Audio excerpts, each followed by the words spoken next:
हनुमान् श्रीपदो वायुपुत्रो रुद्रो नघोजरः अमृत्यवीरवीरश्च ग्रामवासो जनाश्रयः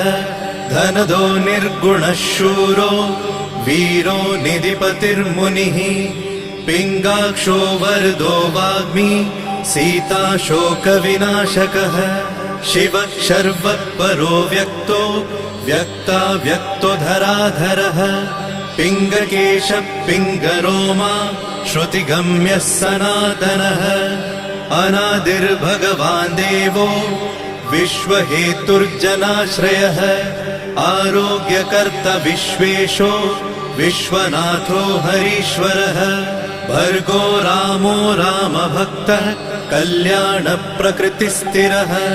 विश्वम्भरो विश्वमूर्तिर्विश्वरूपो